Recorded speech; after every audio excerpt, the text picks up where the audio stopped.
Good evening, believers. How are you doing today? This is Love Coach Tasha coming to you today for the Healing Hour Live. Now, if you've never been with me before, you don't know what it is that I do here. I am a relationship coach specifically for women who want to heal and reconcile after infidelity. You have been cheated on. Crazy to think that you could ever forgive that. Crazy to think that you could ever have a relationship beyond that. But guess what? You're not the only person who's ever tried, and plenty of people succeed at having a healthy, happy, trusting relationship after infidelity. I am here to teach you what I know about doing it because I am one of those people. I am 18 years past the last infidelity with my husband, and it is a happy, beautiful life. My son is getting ready to graduate tomorrow. That's why I'm so late. I am running around crazy trying to make sure I got everything for his graduation tomorrow. So excited, and never at that time could I have imagined this time. At that time, the way it was then, I couldn't have imagined that it would be good like this. I couldn't have imagined that it would be a happy relationship after all the turmoil that we went through, but it did get there, and I know how to do it. I want to lead you out of the woods just like I had to stumble my way out of the woods, okay? I don't want you to have to struggle with it like I did. So I want to give you all the information you need to be able to get out of these dark, dark woods and get to that happier, better time with your family, with the person that you love, all right? So if you've never been with me before, I always teach you about the fact that this is a trauma. You have been through a trauma when you are dealing with somebody who loves you and you love them and they betray you in some way. That is traumatic. Whether you want to believe it or not, it is a traumatic thing to have happen to you. So what we need to do is start treating it like a trauma. And the very first thing that we can do to start to treat it like a trauma is to do our deep breathing. Have you been doing your deep breathing? I need you to do that. Can you please just for the next week take me at my word and believe when I say that doing your deep breathing is going to help you? That's all I want you to do, okay? Just do your deep breathing consistently 5 times a day, okay? That's all I need you to do. If you can do that, you are going to start to feel a little bit better. You are going to start getting back control over your body, because when you are going through a trauma, you are going through a physical thing happening in your body. So if you are able to do a physical thing that is the opposite of that reaction, you can start to control that reaction, okay? So we are going to do our deep breathing together. Come join me for your deep breathing exercise. We do 4-7-8 breathing. What you're going to do is blow out, and then you're going to inhale for a count of 4, hold that breath for a count of 7, and then we're going to blow out again for a count of 8. When you are blowing, I want you to make the noise of blowing. Make that noise, purse your lips, make that sound, because it creates a trigger in your brain. We've got bad triggers from this infidelity. We've got bad triggers from feeling badly from this trauma, but you can create good triggers by showing your body a thing and having a sight or sound or smell that associated with that thing. So every time you have that sound of whooshing air, the smell of lavender, your body knows what to do, okay? Hi, there's Shonda Kiwi. WTU. I don't even know what that means, but hi, how are you doing? All right, so we're going to do our deep breathing together. Join me. Just come along. We're going to do it 3 times together just for the sake of time, okay? First things first, you're going to blow out. Try and deflate your lungs. Inhale through your nose. 2, 3, 4. Hold it. 2, 3, 4, 5, 6, 7, blow out. 2, 3, 4, 5, 6, 7, 8. Again, inhale. 2, 3, 4. Hold it. 2, 3, 4, 5, 6, 7. Blow out. 2, 3, 4, 5, 6, 7, 8. Last time. Inhale. 2, 3, 4. Hold it. 2, 3, 4, 5, 6, 7. Blow out. 2, 3, 4, 5, 6, 7, and 8. Beautiful. How do you feel when you do your deep breathing? Put it in the comments. This is a physical thing that we are doing to help a physical reaction. So there should be something physical that happens to you when you do your deep breathing. Put it in the comments. Let other people know that it does work. You do feel differently inside your body when you do your deep breathing, okay? Second thing I'm always going to tell you about every time we get together is I want you to start doing your journaling. Have you been doing your journaling? I need you to jump on that, okay? I need you to grab yourself a journal. Hi, okay, I see you over there. Alton, I see you. Joshua, I see you. Hello over there on YouTube. I see all of you. Let me see, make sure I am on YouTube on my Love Coach Dasha channel. I am on Facebook, my Love After Cheating group, and I am in my Love Coach Dasha Facebook page. So if you want to catch me, I'm all of those places, okay? All right, don't see any questions, comments. And if you do have any questions, comments, thoughts, complaints, anything about how to heal and reconcile after infidelity, guess what? I got answers. So go ahead and put them in the comments. Joshua, thank you, sweetie. My voice is very nice. Thanks. Appreciate it. You have a good day too. All right. So the next thing that I'm always going to tell you about is doing your journaling. I need you to do this, okay? If this is a trauma, doing your journaling is like doing your homework for the trauma. Your traumas want to repeat the same things over and over and over again in your head, right? It keeps me in the same thought. It keeps me in the same fear that keeps repeating itself. Write it down. Put it in your journal. Write your date, your time, and your level of anxiety every time you write. Level of anxiety before and after you write, okay? Level of anxiety means 0 to 10 scale. 0 is no anxiety whatsoever. You are having a great day. All is right with the world. Put that down. You don't want to forget those days because the trauma's effect on your brain will try and tell you that everything is always awful and you never have good days. So if you have written it down in the book, you can prove that your brain is lying to you, and it will often lie to you while you are dealing with the trauma, okay? So before and after, if you do it before and you're like a 7 and then you write for about 5 minutes, you can easily come down to a 6 or a 5 just with that like 5 minutes of writing in your journal, getting the stuff out of your head and down on the paper, okay? It helps tremendously. Just try it, okay? I understand that these things that I'm saying are simple, but this is what all of my clients start off with. Everything that I am telling you is what I am going to tell my paid clients, the people that work with me on a regular basis. I'm constantly telling them this. Do your journaling. What's going on with your journal? Hey, have you been doing your deep breathing? Do your deep breathing, okay? I'm constantly saying these things because they work. I did it myself. I am an example. I did go through this myself. I know that it does work. If you do it consistently, you will start to make changes in your physiology that will help you to heal the rest of the way, okay? So date, time, so you know when things happen, and then level of anxiety before and after you journal. Just 5 minutes in the morning, 5 minutes before you go to bed. You don't have to write a novel. That is unnecessary. Write down what comes to the top of your brain. Whatever bubbles up to the surface, write that down. If it's something that keeps repeating, okay, good. You got clues that something else is going on in there, and that's something that you maybe need to examine. Maybe that's something that you can sleep on for a little bit and see if you know more about it in the morning. But you are writing it down, getting out of your head, and telling your brain, hey, I'm listening. Can't deal with it all right now, but I am listening. I put it down in the special book.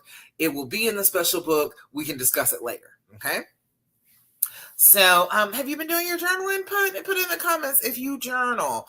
It is very, very helpful. You will find the patterns. You will find where the triggers lie if you do your journaling, okay?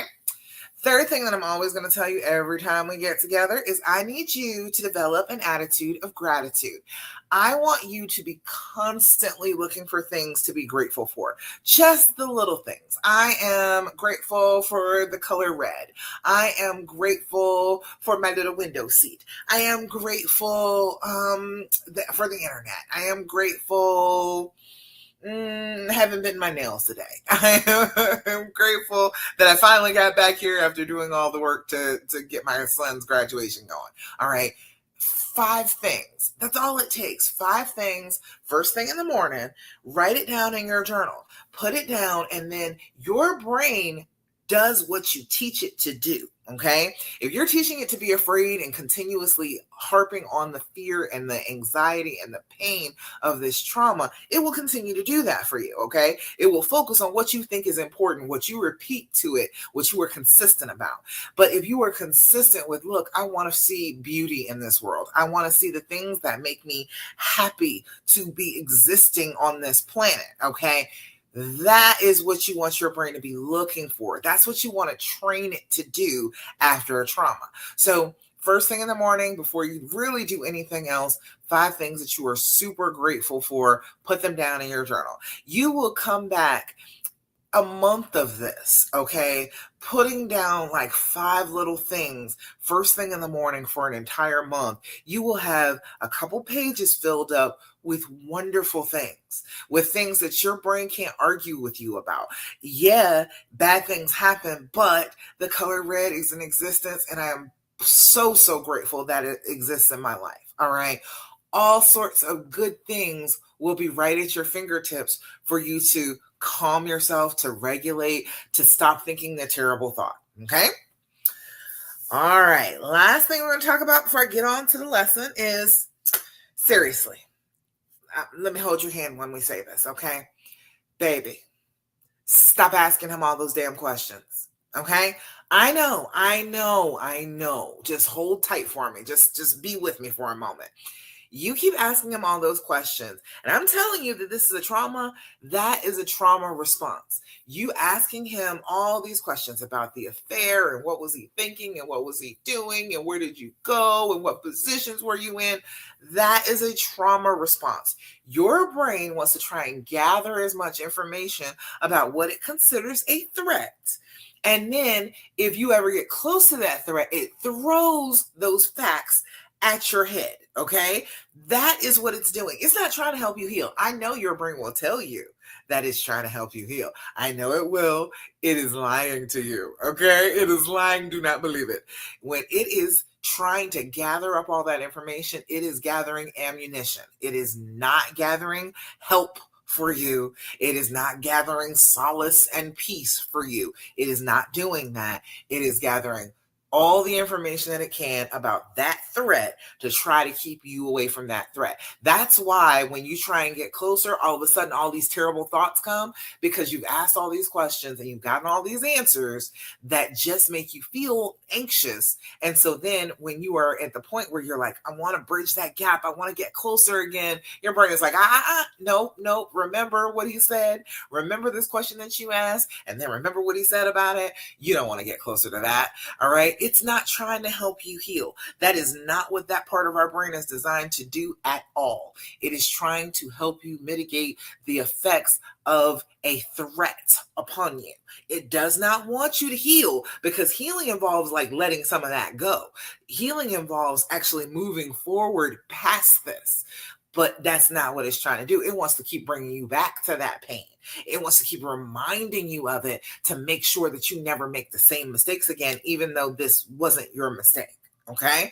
So stop asking the questions. Just cold turkey, no more questions. Try it for a week. See how difficult it is not to ask a question for a week. Because it is a trauma response, your brain has decided that this is a way to keep yourself safe. And so it yearns for a question. It is dying to ask a question. And any question will eventually lead to questions about the affair. Okay? I promise you, how was your day will lead to the questions about, well, where did you have sex with her? Okay? It will do that without you even knowing how it did that. It will do that because it's a trauma response. It latches onto any question, and then it just follows that track and starts asking more deeper, in-depth questions and more sensitive questions, to the point where you start talking about the affair again, even though that is not very good for you and not very good for your healing. Okay? So I know your brain is telling you that you should be able to ask all the questions. And I know a lot of the gurus will tell you, you should be able to ask whatever questions you want. He should just give you all the answers you want. I am saying that is not healthy for you. I am saying that in the midst of this trauma response, you should not reinforce the trauma response. And I am also saying that if you do that, if you listen to what I'm saying and you don't ask the questions, and you start to heal, because that's what will happen. You will not have all of these things to cling to that will make your healing harder, okay? If you do this and you start to heal, you will get more information through healing than you do from your interrogation. I promise you that.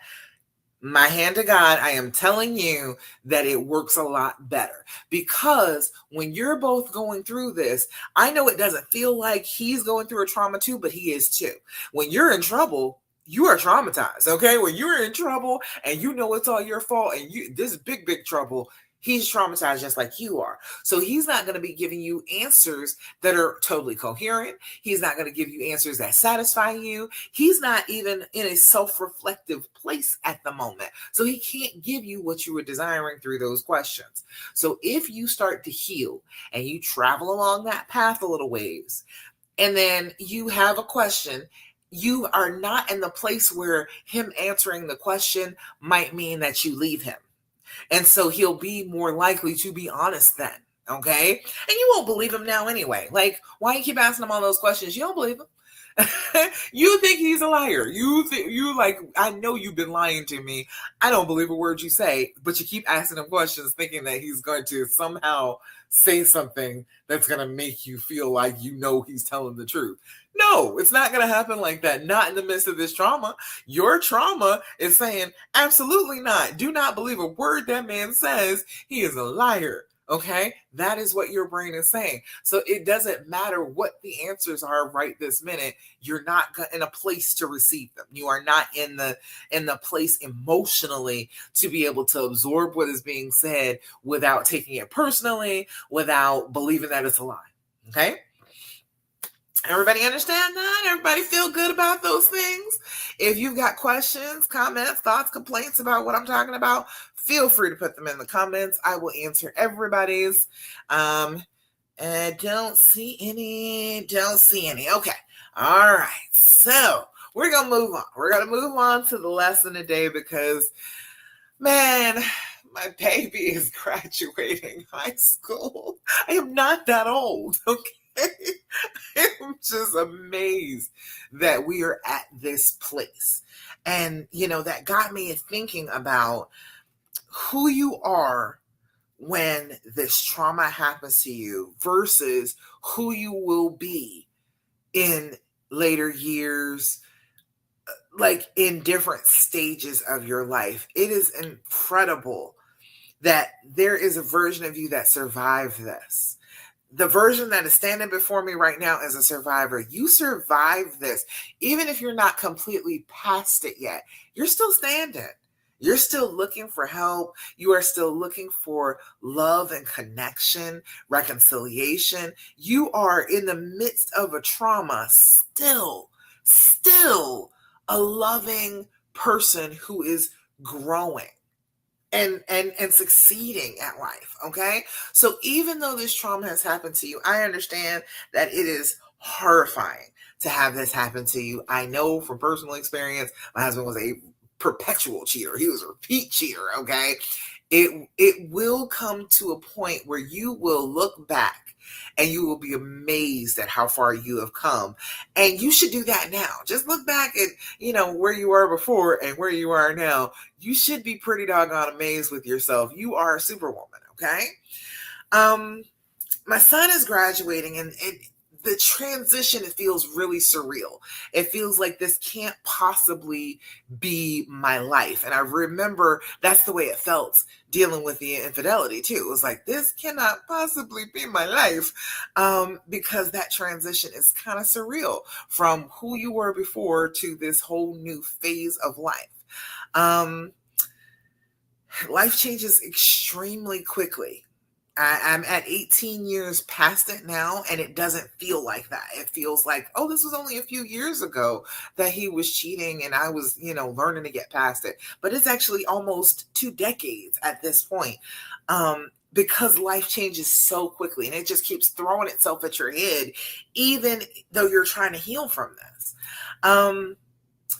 This all made me think about how many versions of ourselves we become throughout life, especially after betrayal, especially after that. We are a whole new creature after that has happened to us. The woman from D-Day, from Discovery Day, from that moment when that bombshell hit and all of the ground fell out from underneath you, that woman was in panic. That woman was in the devastation phase of this. She was a pile on the floor. It was emotional chaos. It was the inability to even imagine that she would ever have peace again. Feeling like life is like over. Like the life that you were living is completely gone now.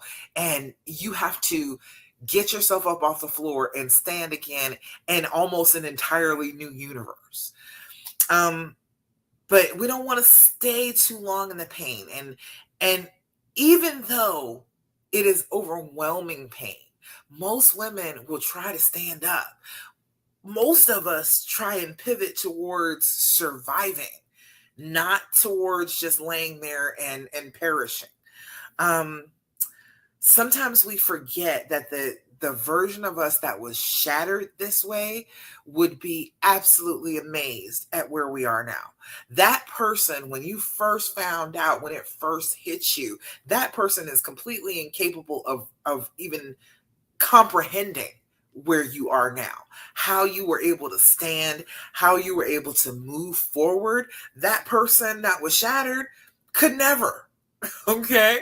But you grew into the person that could from that person that was shattered. The woman from your hardest season, with most women, this is their hardest season. The woman that you were in that hardest season, she's not weak. She felt weak in the moment, but she's not weak. She's a survivor. Even though she got hit with quite a bit of ammunition, she was down for the count for a little while, but that woman still wanted to stand up. That woman still wanted to make it. And just because, it took her to her knees doesn't mean that she wasn't a strong woman. Okay. So healing starts to change your identity. And, if you've ever been through any other thing where you've had to heal, it does. It changes who you are. If you've gone through therapy for some childhood issues, any type of healing, you recognize that the healing slowly carves you and makes you different than you were before. Healing rarely feels dramatic. It doesn't feel like it hits like a bolt out of the blue like the betrayal did. A lot of the time that means that you overlook your own progress. You feel like you have not really made huge strides because the trauma was so huge, but the healing is incremental. It's in layers. It's slow. Your nervous system has to soften and open up again. And then once it happens, you find the effects of it. You don't really notice it as it's happening, but you notice the effects. You're reacting less intensely than you were. You are recovering faster. When you've been triggered and you have a moment, you're able to pull yourself back a little bit faster and faster every time, and recover from that trigger faster than you were at first. You start laughing again. You start to sleep better. You start to have peaceful moments between the two of you. And that feels scary at first. But the more you do it, the more your nervous system relaxes, the more you understand that this is really real. This is really what's happening. So I can maybe trust it. You're not going to heal all at once. You're going to heal in layers, like an onion. You're going to heal in layers. And one day you realize the pain is no longer introducing itself to you every morning when you open your eyes. Every morning when you first have this happen, the pain is there when you wake up and it's like, hi, good morning. I am pain. I am here to ruin your day. But then you start to miss some of those mornings. And you don't even think about it. You don't even like really, really consider it when you first start to miss it. When that pain is not there when you first open your eyes in the morning, you don't really recognize it until it's been a while and you're like, hey, the pain didn't just jump on me first thing this morning. Isn't that amazing? All right. It happens day by day by day. Okay. So, as I'm going through this, it's like there's two things true at once. Like there is this joy I have of like my baby. This is my last baby, my last one going through high school. My littlest is now the biggest, and he is about to graduate from high school, and he worked really hard, and he is going to university, and I couldn't be more proud every second of it. I can barely contain myself. I brag to everybody. I'm like, that's where my baby is going. All right. But then, like, there's been some teary moments. Me and my husband both. There's been a few teary moments where I'm sad about it. Today hasn't been, I haven't had a chance to be sad today. Today is like, okay, it's tomorrow. It's time to go ahead and be happy. But all the way up until this was maybe about like the last 3 weeks, it has just been, just moments where it overwhelms me. There is the juxtaposition of this is ending, but he's not even thinking about the ending. He's not thinking about that at all. He's thinking about the beginning, about going to college in the fall. That's where his brain is at. He's like, whatever, I'm graduating, fine, but I'm getting ready to go to college. And so the endings and the beginnings, that makes it a little tense, a little tight. And healing after betrayal is a lot like that. There's that joy and that sadness, the joy of, hey, we're still together, we're still making it. And that sadness of, I can't believe that this ever happened to us, that, okay, the way that I thought it was before, that's ending, but we're beginning a whole new phase. All right. And that is normal. You are supposed to do that in relationships. If you are going to live an entire lifetime with somebody, you are going to go through those phases together. Like this is the end of this phase of us raising kids to, okay, now we have all young adult children. All right. That is a different phase. You're supposed to do that together. You are supposed to have those endings and beginnings and the joy and the sadness and the two things being true at once. That is supposed to happen. So a lot of the time when you're going through the infidelity, when you've been betrayed, you start to grieve that the innocence that you had, the person that believed, oh, he could never do anything like this to me, that naive innocence that you had, that was like, oh no, he's not a person that could do the wrong thing. In the moment it felt good to believe that there was no possible way that it could happen, but it's probably better not to live with innocence that is that foolish. You know what I mean? Like at some point, you've got to understand that people are people and they're going to do bad things sometimes. So, okay, we've had to come to that point. People grieve the certainty. The certainty is the one that I think causes the most damage. Is I was certain that he would never. And now I cannot be certain of that. And I can't even be certain that, it's not happening now. I can't be certain that he will never betray me again.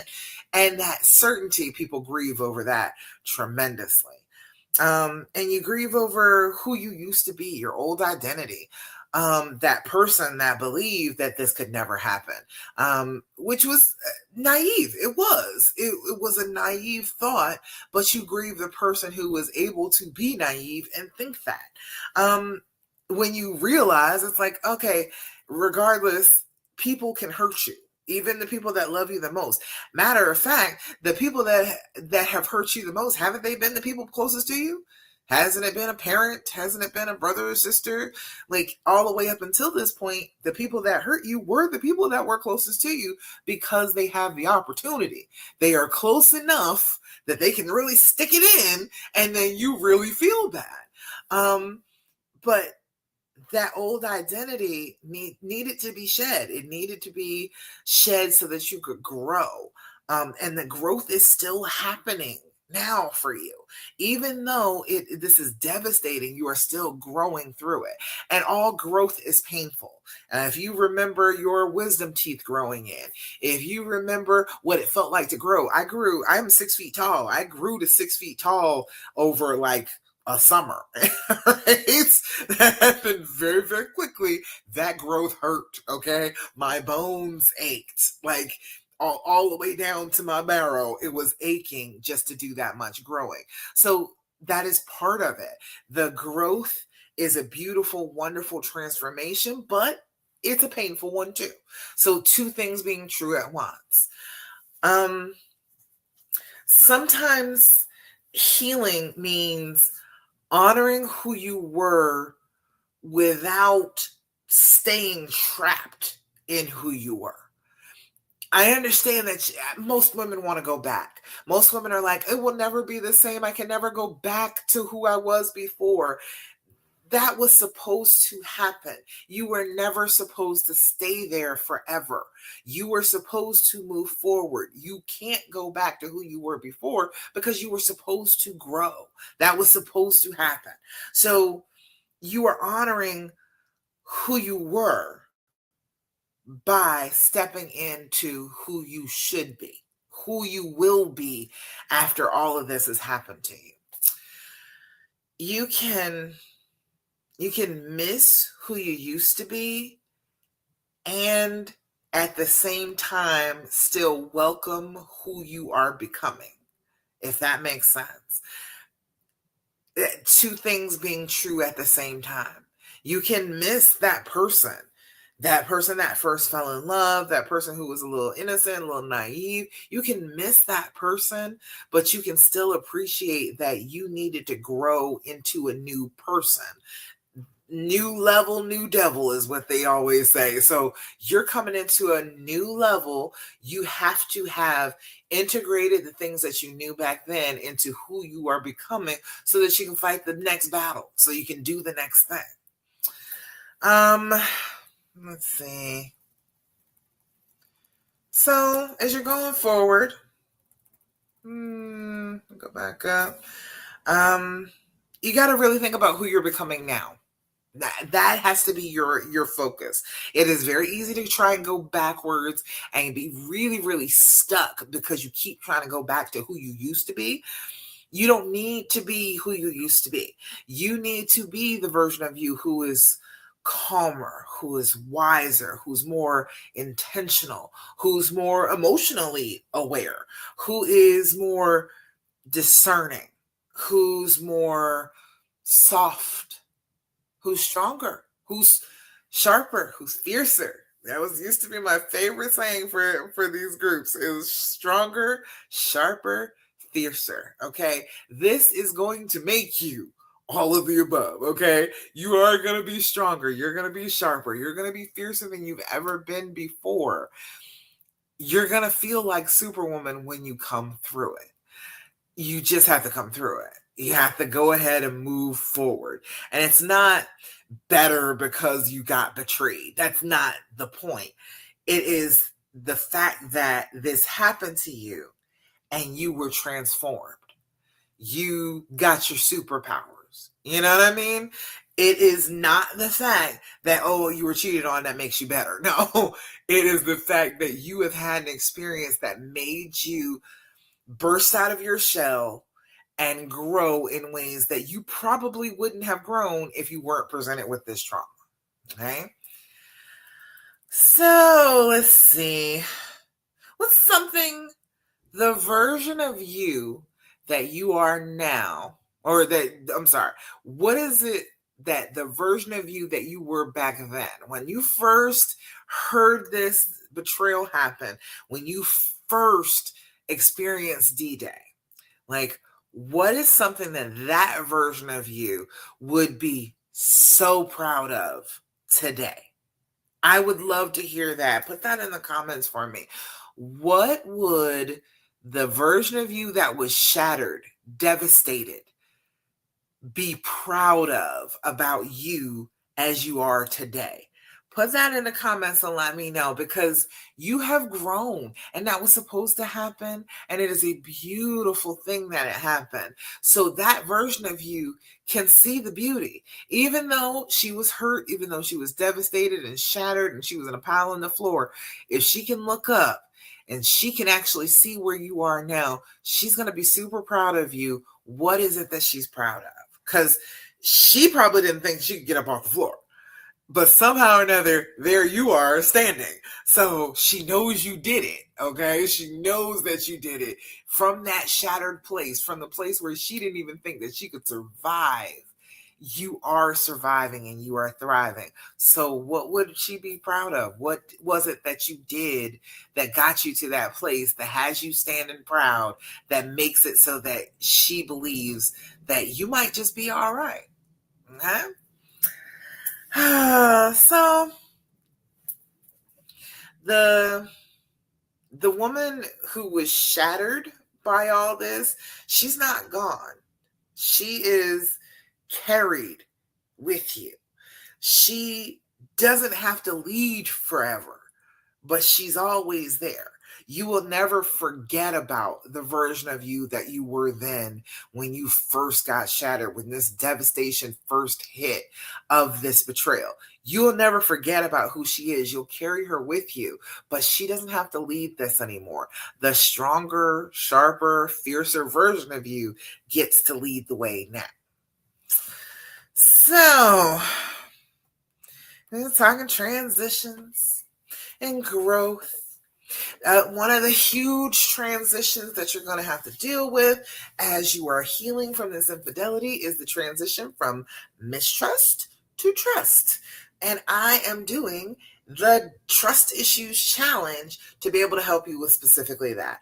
That transition from learning how to accept the fact that, yes, this person did the wrong thing, but learning to trust them again anyway, it is powerful work. Okay, let me tell you, it is one of the huge things that will say whether you are able to heal from this or not, is if you are willing to, when presented with the opportunity, you are able to trust. Even though it's scary, even though you're like, why would I have to do this to myself? Even then, you are going to grow the most from learning that trust again. It's going to help you with your survival. It's going to help you with your healing. It's going to help you with becoming who you are supposed to be. So I want you to join me for the Trust Issues Challenge. If you have not signed up for it, it is starting on June 8th. I am waiting to hear from you, because on the sign up, I ask you, like, what is the thing that you're having the hardest time with as far as the transition back into trusting? I want to hear about it. Put it in the application to sign up for the Trust Issues Challenge, and I will make sure that this challenge is tailored around what you need it to be tailored to. Whatever part of the trust that you're having a very difficult time with, I got you. Okay, I've got you on it. We will talk about it. We will experience what it is to do trust and practice trust even under those circumstances. Okay, so I want you to sign up for the Trust Issues Challenge. If you would like to, go ahead and DM me the word trust, and I will get you that link so that you can sign up for the challenge. We start June 8th. We go through the 13th. We skip over the 10th because I got a date. We are going out to a concert, got tickets, but we are going almost straight through except for that one day. And each and every day, we are going to talk a little bit more and do a little bit more to trust again, to get from that transition from distrust to trust after infidelity. Okay? So let me see. Anything else? I think that's about it. I want y'all to truly heal. I don't want you to just survive. I remember just surviving. Surviving sucks. All right. I want you to live. I want you to feel free. I want that weight to be lifted off you. I want you to feel like you can move freely and you can breathe freely. And you're not constantly concerned with, when am I going to be hurt again? You can get there. It is just practice. It is just consistency. If you can do it, do what I'm letting you know about and do it consistently, you are going to feel better. You are going to get to the place where you are not constantly thinking about this betrayal every single second of the day. You are not constantly waking up to it first thing in the morning. Okay. So just think about the fact that healing doesn't erase who you were. It just allows you to become more of who you are supposed to be now that this trauma has happened to you. You can become better than the worst thing that ever happened to you. And knowing you can do that is very, very powerful. When I healed, that showed me that I was capable of doing things that I never believed that I could do before. So since then, I became an author. I became a coach. I was just, changing my entire life around just from the fact that I understood that I grew out of who I used to be and into somebody even better than I was. All right. All righty, y'all. I think that's about it. So the very last thing that I'm going to tell you before I go, I want you to remember to do your affirmations. Have you been doing your affirmations? If you've not been doing your affirmations, I need you to jump on that immediately, okay? When we are going through a trauma, what happens is our brains say that everything is negative. Okay. It wants you to be afraid. It wants you to back away. It wants you to hide yourself in a little hole and cover yourself with grass and hope that the predators don't see you. Okay. That is what your trauma is trying to get you to do. And it will do that by insulting you. It will do that by telling you you're awful. You are just such a bitch. And that's the reason why he cheated on you. And you will never be with anybody who can appreciate you because you're just not appreciable. All sorts of crazy things will go through your head because it just wants you to hide. It wants you to curl in on yourself and never open yourself up to anybody ever again. And while it is nice that our bodies try to help us that way, we would try to appreciate that.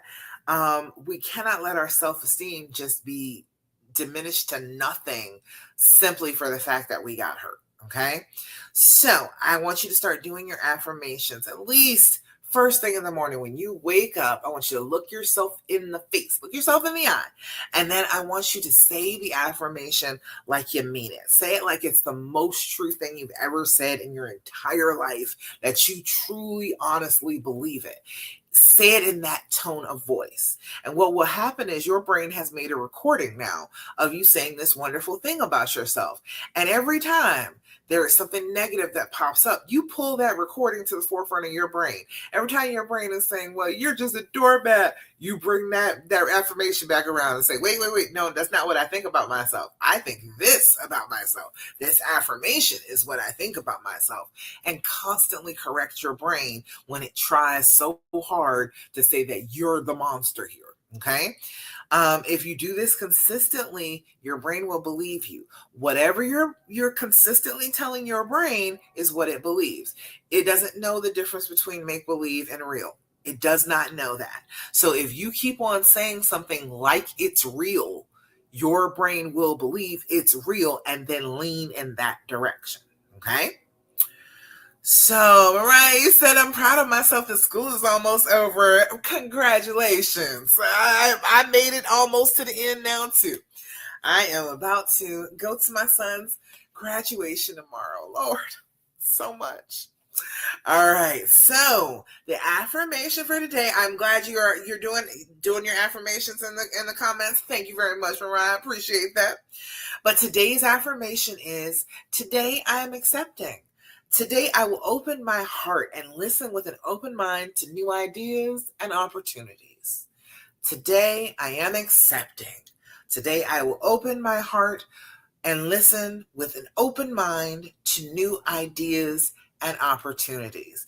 That is exactly what I'm talking about today. And that those transitions coming from one place to another, growing into what you're supposed to be, you need to be accepting of that. You need to be accepting that, yes, that's part of the healing process. You are not going backwards, you are going forward. You are thinking about yourself in a brand new light that you've never seen yourself in before. And that's a great thing. That is a wonderful thing to have happen. Even though it came wrapped in a trauma, it is still the thing that is going to burst you out of your shell and make you grow in ways that you've never imagined before. Okay? So today I am accepting. And I am accepting of you. I love each and every one of you. I am so, so proud of you.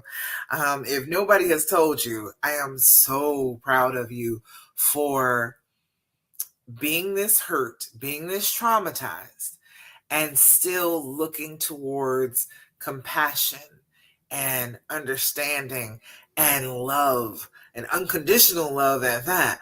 I'm so proud of you. I can't stand it. It's just like me with my son. I am so proud of you all. I am so glad to be in the company of women who are choosing that for themselves. You could be bitter and you would have every reason and every right to be bitter, but you are choosing happiness anyway. And damn, we need that. We need lots and lots of that in the world. Okay. So I love you and I'm so, so proud of you. Remember, do your deep breathing, do your journaling, do your gratitude practice, stop asking the questions and do your affirmations. And more than anything, don't do what the fear and the pain tell you to do. When you are dealing with this trauma of infidelity, your brain will try and tell you that the fear and the pain are correct about everything and you should listen to what they do. They say to you, but that is the path of pain. That is not the path of healing. The healing path is doing the exact opposite of what the fear and the pain would want you to do.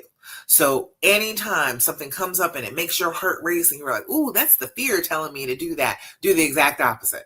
If the fear is like, track him on his phone, take that off your phone. Okay? Do not track him. Do not go looking. If the fear is like, you need to look through his phone and see who he's talking to, put his phone down. Get him to put a new password on it. If you know the password and you are too tempted to open it up, when that fear kicks in and starts yelling at you, then have him change the password and make sure that you don't have it. Okay? You cannot continue to do what the fear and the pain tell you to do and heal from the fear and the pain. Does that make sense? All right.